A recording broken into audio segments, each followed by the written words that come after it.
Hello everyone. In the first part of this tutorial series, we had covered how picture is taken from camera in Android using Kotlin language. In the second part, we learned how data along with picture are sent to server and saved in MySQL databases using Retrofit library. Now, in this tutorial, we will learn how data along with picture are retrieved from server. So let's start. This is a table retrofit underscore test that I have created in the database retrofit underscore crude. This table is having 6 columns: first name, last name, phone number, email address, image path and ID. Here image underscore path column is having address of the image that is locating on the server. This is the image name, and photos is the directory where this image is locating. So here you can see in Retrofit project that in the photos directory the image is locating. So our target of this tutorial is to retrieve this image along with these attributes from the server. For that, we will need a PHP script that will communicate with this database. So this is the PHP script that is responsible for retrieving data from the database. Here you can see I am executing a query which is retrieving all the data from retrofit underscore test table.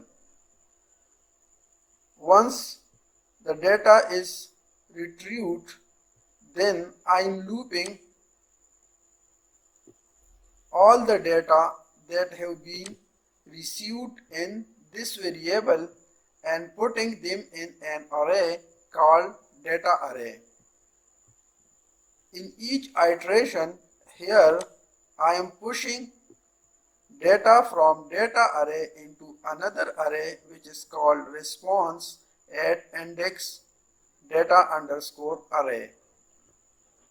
So when all data are received in response array at index data underscore array, then I am setting a flag value to 1 at index success, which means that data have been received in the array successfully, and also putting a success message received successful at index message.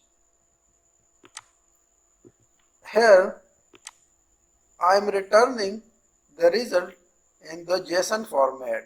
So this script is responsible for retrieving all data from retrofit underscore test table, which is returned to the client in the JSON format. So now let's come towards Android Studio. In the main activity, I have written a function retrieve data from server. So this function is responsible for communication with server. So let's explain it line by line. In the first line, I am getting retrofit instance by calling get retrofit instance function. So this function is returning retrofit instance. Here I am setting some basic parameters for server communication. The base URL is the address of our project, and all our PHP scripts and photos folder are locating at this address. Since I am using my local DB, so this is the IP address of my machine. You will replace this IP address with your own one. Then I am calling retrieve data method, and this is the signature of retrieve data function. Here you can see the return type is JSON object, and here I am invoking retrieve underscore data PHP file. This script is locating on the server. Here you can see retrieve underscore data script. So when retrieve data method is called, this script is consumed, which get all data from retrofit underscore test table and return to client in the form of JSON. Coming back to main activity, here I am overriding two methods, on failure and on response. On failure method is called when there is some problem while communicating with server. So here I am printing error message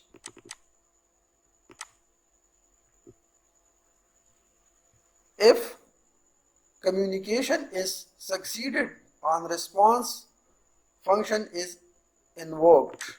So here we will parse JSON response and will get all the required data. In this line I am getting the whole response from data underscore array index in the form of JSON array. Then in these line I am getting all the required fields from this JSON array. In the next few lines I am passing all the retrieve data to view data activity. So if we go to view data activity and then go to its layout, here you can see an image view. This image view will be used to show the downloaded image from the server. Then we are having 4 text fields which will be used to show first name, last name, phone number and email address from the server.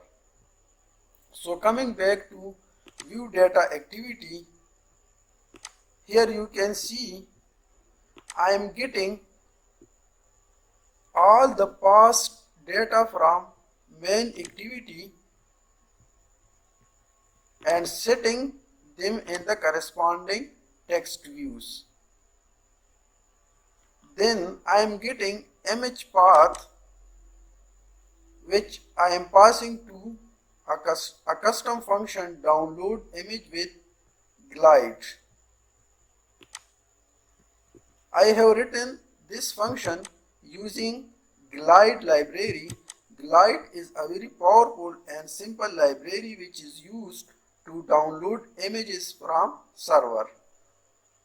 So here I am setting the context, then here I am passing the complete URL of the image, and in this line I am setting size of the image, and if the image is not downloaded successfully, here I am setting the default image.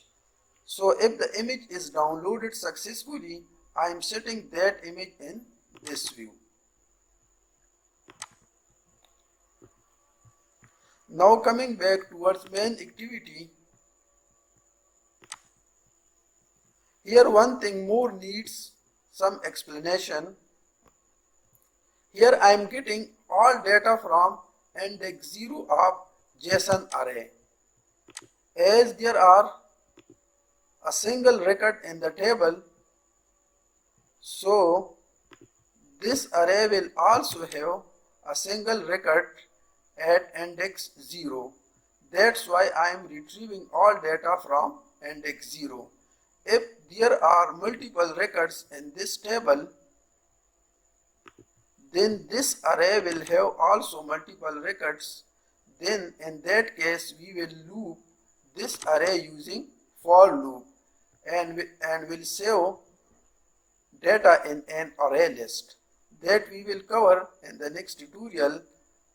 For now, since there is single record, so I am in the array, so I am directly retrieving data from index 0 and passing to the next activity.